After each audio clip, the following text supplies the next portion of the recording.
Iran యుద్ధంతో Pakistan వణికిపోతుంది. తర్వాత తమపైనే US దాడి చేస్తుందని ఆందోళన పాకిస్తాన్ వ్యక్తం చేస్తోంది. ఇరాన్కు మద్దతుగా పాకిస్తాన్ నిలుస్తోంది. ఇజ్రాయెల్కు వ్యతిరేకంగా పాకిస్తాన్ ఇరాన్కు సహాయం చేస్తుంది. పాకిస్తాన్లో అణు ఆయుధంపై ఎప్పటి నుంచో ఆరోపణలు ఉన్నాయి. ఈ నేపథ్యంలో సంచలన వ్యాఖ్యలు చేశాడు పాకిస్తాన్ రాయబారి అబ్దుల్ బాసిత్. యుఎస్ తమపై దాడి చేస్తే ఢిల్లీ, ముంబైపై తాము దాడి చేస్తామంటూ బాసిత్ రెచ్చగొట్టాడు. తమ అణు కార్యక్రమం లక్ష్యంగా అమెరికా దాడులు చేస్తే ఇండియాను తాము టార్గెట్ చేస్తామంటూ బాసిత్ పిచ్చి కూతలకు వస్తున్నాడు. గల్ఫ్ దేశాలను తాము లక్ష్యంగా చేసుకోలేమని, ఇజ్రాయెల్ పైన దాడి చేయడం కష్టమని చెప్పుకొచ్చాడు బాసిత్ వ్యాఖ్యలతో పాకిస్తాన్పై మరోసారి తీవ్ర విమర్శలైతే వెల్లువెత్తున్నాయి. ఒకవేళ అమెరికా కనుక తమను టార్గెట్ చేస్తే ఖచ్చితంగా తాము ఇక భారత్పై టార్గెట్ చేస్తామంటూ బాసిత్ చేసిన ఆరోపణలు ఇప్పుడు చర్చనీయాంశంగా మారుతున్న పరిస్థితి కనబడుతోంది. ప్రధానంగా ఇప్పుడువంటి పశ్చిమాసియా యుద్ధ నేపథ్యంలో పాకిస్తాన్ భయపడుతున్నట్టుగా అర్థమవుతుంది. ఇక ఈ నేపథ్యంలో ఒకవేళ పాకిస్తాన్ ఇరాన్కు సపోర్ట్ చేస్తుందని పశ్చిమ దేశాలతో పాటు అమెరికా, ఇజ్రాయెల్ గట్టిగా నమ్ముతున్నట్లు భావిస్తున్నాయి. ఒకవేళ అదే ఊపులో పాకిస్తాన్పై గనుక అమెరికా దాడికి పాల్పడితే లేదా ఇజ్రాయెల్ దాడికి పాల్పడితే తాము భారత్ని టార్గెట్ చేస్తామంటూ అబ్దుల్ బాసిత్ చెప్పడం ఇప్పుడు కొంత ఆశ్చర్యకరంగా అలాగే ఆందోళనకరంగా పరిణమిస్తున్న పరిస్థితి కనబడుతోంది. ఒకవేళ అమెరికా నుంచి పాకిస్తాన్పై దాడి జరిగితే తాము న్యూఢిల్లీ, ముంబై వంటి భారత నగరాలపై దాడి చేయడమే పాకిస్తాన్ యొక్క డిఫాల్ట్ చర్యగా ఉంటుందంటూ మాజీ పాకిస్తానీ దౌత్యవేత్త ఓ టీవీ ఇంటర్వ్యూలో చెప్పడం ప్రస్తుతం పాకిస్తాన్కు చెందిన నేతలు అలాగే అక్కడి మాజీ పాలకుల పిచ్చికి పరాకాష్ఠగా ఈ వ్యాఖ్యలు మనం అర్థం చేసుకోవాల్సిన పరిస్థితి కనబడుతుంది. పాకిస్తాన్ యొక్క దీర్ఘశ్రేణి బాలిస్టిక్ క్షిపణి కార్యక్రమంపై అమెరికా జాతీయ నిఘా డైరెక్టర్ తులసి గబ్బార్డ్ చేసిన ప్రకటనల గురించి అడిగిన ప్రశ్నకు సమాధానంగా అబ్దుల్ బాసిత్ ఈ రెచ్చగొట్టే బాధ్యతారహిత వ్యాఖ్యలు చేయడం ఇప్పుడు ఆందోళన కలిగిస్తోంది. తులసి గబ్బార్డ్ యొక్క పాకిస్తాన్ వ్యతిరేక ప్రపంచ దృక్పథం ఎప్పుడు ముందుకొస్తుందంటూ బాసిత్ అంటున్నారు. ఆమె భారత సంతతి చెందినవారు కాబట్టి పాకిస్తాన్ యొక్క నిరోధక శక్తి భారతదేశానికి మాత్రమే పరిమితమని తులసి గబ్బార్డ్ తమ క్షిపణులను చూశారు, కానీ భారతదేశపు అగ్ని-5, అగ్ని-6 క్షిపణులు చూడలేదని, అవి ఖండాంతర క్షిపణులని, మనకు అంతటి పరిధి లేదంటూ ఇది మరింత పెరగాలని తాను ప్రార్థిస్తున్నట్టుగా బాసిత్ తమ దేశానికి సంబంధించినటువంటి ఒక మీడియా సంస్థలో ఇచ్చినటువంటి ఇంటర్వ్యూలో భారత్పై తన అక్కసు వెళ్ళగక్కాడు. అంతేకాదు కారు కూతలు, పిచ్చి కూతలు కూశాడు. భారత్పై తాము దాడి చేస్తామంటూ అక్కడి పాలకుల యొక్క మనసులో మాటను బయటపెట్టాడు. ఇక తాము కనీసం ఇజ్రాయెల్నైనా లక్ష్యంగా చేసుకోగలగాలంటూ పాకిస్తానీ ఛానల్ ఏబిఎన్ న్యూస్లో ఒక సంభాషణ సందర్భంగా ఆయన మాట్లాడిన మాటలు ఇప్పుడు వైరల్గా మారుతున్నాయి. అంటే ఎలాగో అమెరికా తమపై దాడి చేస్తే కనుక అమెరికాని టచ్ చేయలేము, అలాగే ఇజ్రాయెల్ని కూడా టచ్ చేయలేము, అంత దూరం దాడి చేసే సామర్థ్యం కూడా లేదు. అలాగని గల్ఫ్ దేశాలపై కూడా దాడి చేసే సామర్థ్యం కానీ చేసే ఉద్దేశం కానీ లేదు.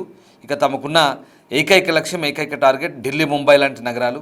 ఢిల్లీ, ముంబైపై టార్గెట్ చేస్తే అప్పుడు ఇక తమ వ్యూహం నెరవేరబోతుంది అన్నట్టుగా బాసిత్ చేసినటువంటి మాటలు ఇప్పుడు రెచ్చగొట్టే విధంగా ఉన్నట్టుగా మనకు చాలా క్లియర్గా అర్థమవుతున్నాయి.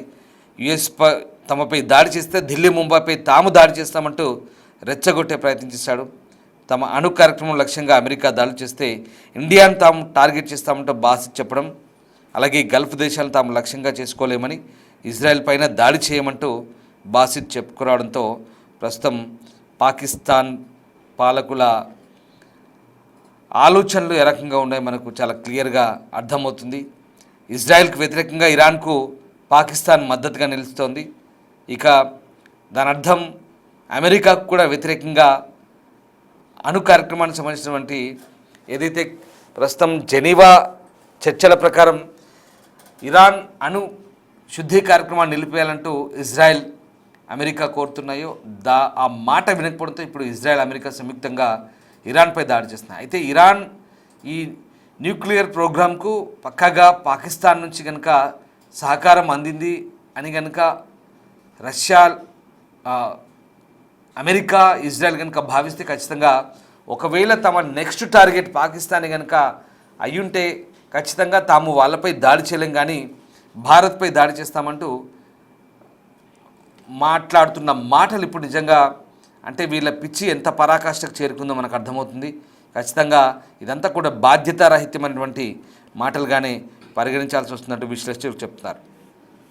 ఈయన భారతదేశంలో పాకిస్తాన్ హైకమిషనర్గా పనిచేశాడు. ఈ బాసిత్ అనే వ్యక్తి పాకిస్తాన్ క్షిపణి కార్యక్రమాన్ని ఎత్తి చూపుతున్నప్పుడు అమెరికా భారతదేశం పేరు ప్రస్తావించదని తాము ఊహించామని చెప్పుకొచ్చాడు. భారతదేశం వారి వ్యూహాత్మక భాగస్వామని, మనం కొట్టుకుపోయి పాకిస్తాన్కు బలమైన సంబంధాలు ఉన్నాయని, ఇక అంటే తాము అమెరికాతో బలమైన సంబంధాలు ఉన్నాయని అనుకుంటాం, కానీ డొనాల్డ్ ట్రంప్ మాత్రం కొన్ని విషయాలు తమతో అనుకూలంగా ఉన్నప్పటికీ దీర్ఘకాలికంలో అమెరికా ఎప్పటికీ తమకు భాగస్వామి కాదనే విషయాన్ని గుర్తుంచుకోవాలంటూ బాసిత్ చెప్తున్నారు. చైనాతో ఉన్నట్లే భారతదేశం అలాగే అమెరికా వ్యూహాత్మక భాగస్వాములని, అధ్యక్షుడు ట్రంప్ నుంచి వీలైనంత ప్రయోజనం పొందండి కానీ వ్యూహాత్మక భాగస్వామి అయ్యారని ఎప్పుడూ నమ్మొద్దంటూ చెప్తున్నాడు. అలాగే అగ్ని-5, అగ్ని-6 గురించి కూడా ప్రస్తావించకపోవడం ఒక పొరపాటు అంటూ భావించొద్దని, వారు పాకిస్తాన్ చూసే విధంగా భారతదేశాన్ని చూడాలంటూ ట్రంప్ను ఉద్దేశించి మాట్లాడుతున్నారు. అంటే ఆయన అర్థం ఏంటంటే క్లియర్గా ట్రంప్ మనకేదో దగ్గరయ్యాడని మనం సంకలు గుద్దుకోవద్దు, ట్రంప్ను ఎప్పుడు నమ్మొద్దు, ట్రంప్ ఎప్పుడు ఏ క్షణాన మారిపోయి నిర్ణయం తీసుకునే అవకాశం లేకపోలేదు. ఖచ్చితంగా భారత్కు ఎప్పటికూ పాకిస్తాన్ను చూసినంత చులకనగా భారత్ని అయితే చూడరు. ఖచ్చితంగా భారత్ విషయంలో అప్రమత్తంగా ఉంటారు, భారత్కు భయపడతారు.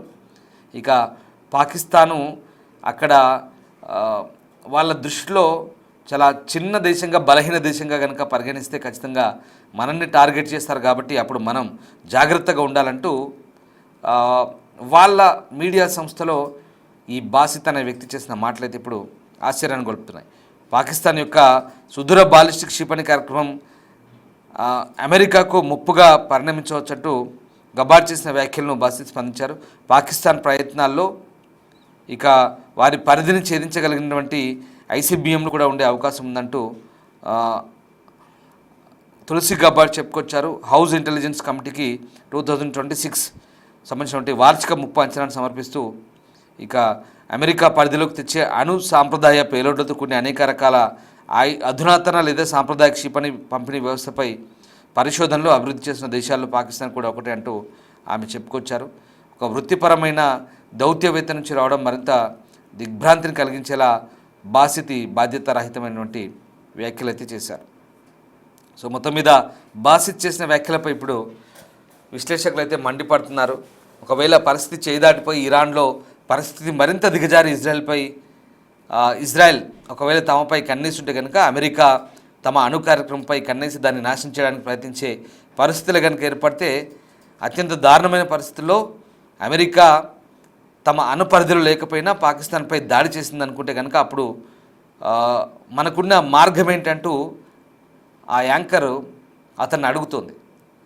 అంటే ఇక్కడ ఒకవేళ ఫస్ట్ పూర్తిగా ఇరాన్ యొక్క అణు కార్యక్రమాన్ని నాశనం చేసిన తర్వాత నెక్స్ట్ టార్గెట్ పాకిస్తాన్ అయితే కనుక మన పాకిస్తాన్ దేశం దగ్గర ఉన్న టార్గెట్ ఏంటంటూ ఆమె అతన్ని అడిగినప్పుడు అతను చాలా క్లియర్గా వాళ్ళ మనసులో మాటను బయటపెట్టాడు.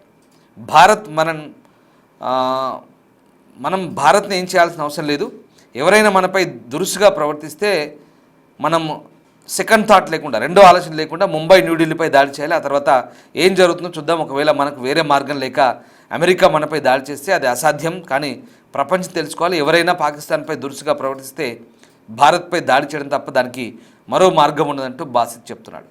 భారతదేశంలోని మేధోమథన సంస్థల్లో భారత్ సంతతికి చెందిన వ్యక్తుల ఆధిపత్యం అధికంగా ఉందని, వారే ఇటువంటి దృక్పథాన్ని ప్రభావితం చేస్తున్నారంటూ అన్నారు. ఇక తమ వద్ద పరిమితమైన క్షిపణులు ఉన్నాయి కాబట్టి తమకు ప్రమాదకారు ఎవరో తెలుసని, అది భారతదేశమే అంటూ చెప్పుకొచ్చాడు. భారతదేశం దురాక్రమణకు దిగితే దానికి తగిన ప్రతిస్పందన తమ వద్ద ఉంది, కానీ పరిస్థితి విషమిస్తే ముంబై, ఢిల్లీ ఎక్కడికి వెళ్ళలేవు అంటూ, అవి మరీ దూరంలో లేవు, దానికోసం మాకు ఖండాంతర క్షిపణులు కూడా అవసరం లేదు అంటూ తులసి గబార్డ్ను అతను హెచ్చరించే ప్రయత్నం చేశాడు. ఒకవేళ ఇంతకుముందే ఒక ట్రైలర్ చూపించామంటూ యాంకర్ ఇంటర్వ్యూలో అడిగినప్పుడు ఆ సున్నితత్వం లేని వ్యాఖ్య ముంబైలో జరిగిన 26/11 ఉగ్రదాడికి సంబంధించిన హృదయ విదారక జ్ఞాపకాలను తిరిగి గుర్తు తెచ్చినట్టుగా మనకు అక్కడ అర్థమవుతుంది. ఎందుకంటే అప్పుడే ట్రైలర్ చూపించామంటూ యాంకర్ కూడా అంటుంది. అంటే 26/11 దాడి చేసాం కదా ముంబైలో, అది ట్రైలర్ మాత్రమే, ఇది ఇంకా అంతకు మించి దాడులు ఉంటాయి అంటూ చెప్తున్నప్పుడు అప్పుడు బాసిత్ ఏమంటాడంటే ఇదివరకే చేశాము, ఇక్కడి నుంచే చేస్తాము అంటూ చెప్పుకొచ్చే ప్రయత్నం చేశాడు. ఇదిగో ఇది పరిస్థితి ప్రస్తుతం ఉన్నటువంటి సిచ్యువేషన్లో. వీళ్ళు చేస్తున్నటువంటి స్టేట్మెంట్లు, చెప్తున్నటువంటి మాటలు నిజంగా రెచ్చగొట్టే విధంగా ఉన్నాయి. అసలు తులసి గబాడ్ ఏమన్నారు ఒకసారి చూద్దాం. ఇండియా పాకిస్తాన్ మధ్య సంబంధాలపై అమెరికా నిఘా సంస్థ ఒక ఆసక్తికర రిపోర్టును బయటపెట్టింది ఇటీవల. భారత్ పాకిస్తాన్ సంబంధాలు ఎప్పటికీ అనియుద్ధ ప్రమాదంతో పొంచి ఉన్నాయని, ఇవి నేరుగా యుద్ధం చేయడానికి ఆసక్తి చూపకపోయినప్పటికీ ఉగ్రవాద శక్తులు సంక్షోభాలకు ఆజ్యం పోసే పరిస్థితులు కొనసాగుతున్నాయంటూ యుఎస్ సెనెట్కు సమర్పించిన యాన్యువల్ ట్రీట్ అసెస్మెంట్ రిపోర్ట్లో ఒక వాస్తవం అయితే వెల్లడైంది. So annual treat assessment report ఏం చెప్తుందంటే భారత్ పాకిస్తాన్ సంబంధాలు అణుయుద్ధ ప్రమాదంతోనే ఉన్నాయి అంటూ ఆ 34 పేజీల నివేదికలో భారత్ పాకిస్తాన్ మధ్య సంబంధాలపై క్లియర్ కట్ డీటెయిల్స్ ఇచ్చింది. భారత్ పాకిస్తాన్లు నేరుగా యుద్ధానికి ఆసక్తి చూపకపోయినప్పుడు కూడా మధ్యలో ఈ ఉగ్రవాద శక్తులు ఏవైతే ఉన్నాయో సంక్షోభానికి ఖచ్చితంగా ఆజ్యం